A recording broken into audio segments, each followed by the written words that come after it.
ایک دوسری بات جو ایک طرح سے یوں سمجھ لیجئے کہ ایک اشکال اس کا ازالہ، وہ یہ ہے کہ قاضی ابن عطیہ رحمہ اللہ، ان کی جو تفسیر ہے المحرر الوجیز فی تفسیر الکتاب العزیز، ہمارے پاس 5 جلدوں میں ہے، اور تفسیر قرطبی الجامع لاحکام القرآن ابو عبداللہ القرطبی کی، حالانکہ یہ دونوں اندلس کے ہیں، اور مکتب فکر کی اگر بات کرتے ہیں تو یہ دونوں مالکی بھی ہیں۔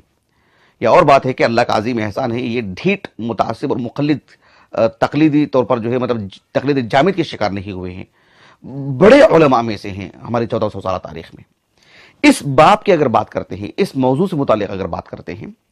تو قاضی ابن عطیہ رحمہ اللہ، حالانکہ دیکھو آپ قاضی ابن عطیہ رحمہ اللہ کی تفسیر پڑھیں گے تو آپ کو معلوم ہوگا کہ قاضی ابن عطیہ رحمہ اللہ جو لکھتے ہیں تقریباً باتیں جو ہے آپ دیکھیں گے کہ ابو عبداللہ القرطبی بھی لکھ دیتے ہیں، بلکہ کلمات بھی وہی ہوتے ہیں، ترتیب بھی وہی ہوتی ہے، ہو بہو اگر آپ الشاملہ کو سامنے رکھیں گے تو لصق اور نسق کا جو معاملہ ہے، کاپی پیسٹ جیسے کہتے ہیں، آپ قرطبی سے لے کر کے الفاظ ڈالیں گے تو آپ کو قاضی ابن عطیہ کی تفسیر سے نکل کے آئیں گے وہ باتیں۔ قدیم علماء کے ہاں احالے کی جو بات آتی ہے وہ ایک مستقل ایک موضوع ہے، اس کی شکل صورت کیا ہے، اس کی ترتیب کیا ہوتی ہے وغیرہ، وہ کس بھی بتائیں گے انشاءاللہ، تو اسی اعتبار سے یہ سب چیزیں سامنے آتی ہیں۔ بہرحال میں نے اسی لیے دونوں علماء کا میں نے حوالہ دیا ہے کہ قاضی ابن عطیہ بھی اور ابو عبداللہ القرطبی بھی رحمہم اللہ اجمعین، ان دونوں اصحاب علم نے اس آیت کریمہ کی تفسیر میں دوسرا قول ہی ذکر کی ہے، وہ یہ ہے کہ شعائر اللہ سے مراد مناسک الحج ہی ہیں، لیکن ایک بات آپ نے یہ کہی کہ اس اعتبار سے بطور نتیجہ البیت العتیق سے مراد یعنی کل مکہ مراد نہیں ہے، بلکہ بالذات مسجد حرام ہی مراد ہے۔ کہا کہ فالبیت علی ھذا التأویل مراد بذاتہ مراد بنفسہ، مقصود یہ ہے کہ یہاں پر البیت العتیق سے مراد جز کہہ کر کے کل مراد نہیں لیا گیا ہے، بلکہ یہاں پر البیت العتیق تو البیت العتیق کعبۃ اللہ ہی مراد ہے، جو طواف افاضہ سے عبارت ہے۔ یہ مقصود ہے قاضی ابن عطیہ کو، اور انہی سے نقل کرنے کے بعد بھلے ہی آپ نے حوالہ نہیں دیے ہیں اس دور کے اعتبار سے، ابو عبداللہ القرطبی رحمہ اللہ نے بھی یہی بات کہی ہے، لیکن مجھے جو اشکال کا ازالہ کرنا ہے وہ یہ کہ ان دونوں اصحاب علم نے اس بات کی نسبت امام مالک کی طرف کی ہے، کہا کہ قالہ مالک فی الموطأ، یہ جو ہے عبارت ہے قاضی ابن عطیہ کے المحرر الوجیز سے، اور جو ہے ابو عبداللہ القرطبی کی تفسیر سے بھی۔ بحیثیت طالب علم میں نے مراجعہ کیا، اور اللہ کا عظیم احسان ہے، اللہ کے فضل و کرم سے جب سے میں نے کلیۃ الحدیث میں پڑھا ہے، جہاں تحقیقی ذہن بنایا جاتا ہے اور اس پر جو ہے صرف ابھارنا اور تشجیع کی بات نہیں بلکہ اس پر ڈھالا جاتا ہے الحمدللہ، تو مصادر اور مراجع کی طرف رجوع کرنا اور اصل کتاب سے پڑھنا میں نے وہیں سے سیکھا ہے،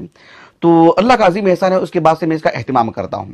جب میں نے ان کی یہ عبارت دیکھا کہ قالہ مالک فی الموطأ، تو میں نے اصل کی طرف مراجعہ کیا، آپ کے پاس یہاں شاید نظر آتی ہوگی، جو موطأ امام مالک بھی روایاتی ثمانیہ جس کی تحقیق اور جو ہے ترتیب وغیرہ سب جو ہے یعنی شیخ سلیم بن عید الہلالی رحمہ حفظہ اللہ کا ایک عظیم کارنامہ ہے یہ،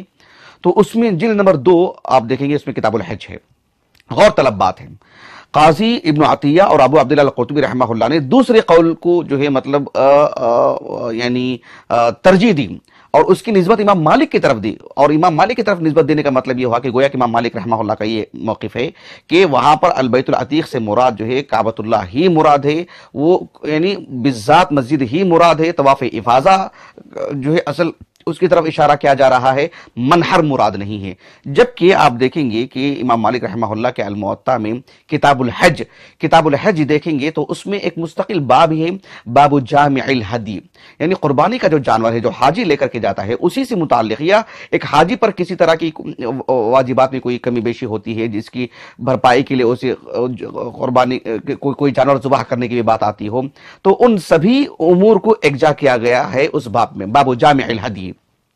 اس میں امام مالک رحمہ اللہ نے یعنی اس طرح کی گفتگو کرتے ہوئے کہ جو ہے ایک حاجی جو الہدی جو لے کر کے جاتا ہے، قربانی کا جانور جو لے کر کے جاتا ہے، یا اس پر کوئی چیز عائد ہوئی ہو، اب اس تفصیل میں ہم نہیں جائیں گے، اور اس پر جو لازم ہو چکا ہے کہ ابھی اسے فدیہ دینا ہے اور جو ہے اسے ایک جانور ذبح کرنا ہے، تو کہا کہ فَإِنَّ هَدْيَهُ لَا يَكُونَنَّ إِلَّا بِمَكَّةٍ،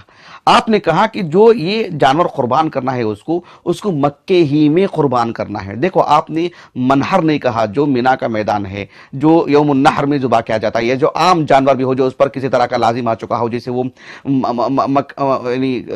مروا کے پاس بھی جا کے ذبح کر سکتا ہے، یا جو ہے کہ قرب و جوار میں کہیں بھی ذبح کر سکتا ہے، ضروری نہیں کہ میدان مینا میں جا کے ذبح کرے. تو آپ نے اس کو ایک عموم رکھا، کہا کہ الا بمکہ، مکہ کا نام لیا آپ نے، پورے شہر کا نام لیا آپ نے، اور کہا کہ کما قال اللہ تبارک و تعالی لکم فیہا منافع الی اجل مسمى ثم محلها الى البیت العتیق. پھر اس آیت کریمہ کی تلاوت کی، اس کو لکھا امام مالک رحمہ اللہ نے. تو اس کا مطلب یہ ہوا کہ جو پہلا والا قول ہے وہ موقف ہے امام مالک کا رحمہ اللہ، جس میں صراحت ہے آپ نے مکہ کہہ کر کے اس آیت کریمہ کی تلاوت کر رہے ہیں کما قال اللہ تبارک و تعالی.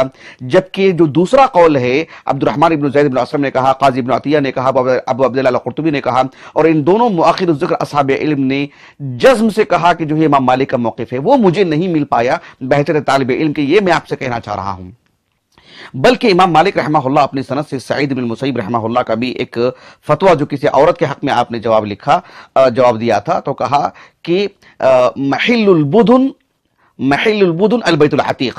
کہ یہ جو قربانی کے جانور جو جہاں جا کر کے ذبح کیے جاتے ہیں یوم النحر، یعنی 10 ذوالحجہ کو جہاں حجاج ذبح کرتے ہیں، نحر کرتے ہیں، کہا کہ وہ کہاں کرتے ہیں، کہا کہ البیت العتیق. تو گویا کہ سعید بن المسیب رحمہ اللہ کا قول اپنے سند سے امام مالک لائے ہیں، اور آپ نے بھی صراحت کی ہے. تو گویا کہ پہلا جو قول ہے جسے ہم نے کل تفصیل سے بیان کیا ہے، وہ امام مالک رحمہ اللہ کا قول ہمیں ملتا ہے. اور کتاب الحج میں عنوان بھی ہے، جو باب ہے باب جامع الہدی، اور اس میں اس طرح کی صراحت سے معلوم ہوتا ہے کہ پہلا موقف امام مالک کا ہے رحمہ اللہ. خلاصہ کلام یہ ہے کہ امام مالک کا گویا کہ موقف یہ معلوم ہوتا ہے کہ لکم فیہا منافع الی اجل مسمى، شعائر اللہ سے مراد جو ہے آپ البدن الہدایا مراد لیتے ہیں، اور یہاں پر البیت العتیق سے مراد آپ جو ہے مطلب کل مکہ مراد لیتے ہیں، نہ کہ بالذات مسجد حرام، جیسے کہ ابو عبداللہ القرطبی اور جو ہے قاضی ابن عطیہ وغیرہ نے کہا. واللہ اعلم. یہ بات مجھے واضح ہوئی ہے، اس لیے میں نے بطور ازالے کی اس بات کو آپ کے سامنے رکھا.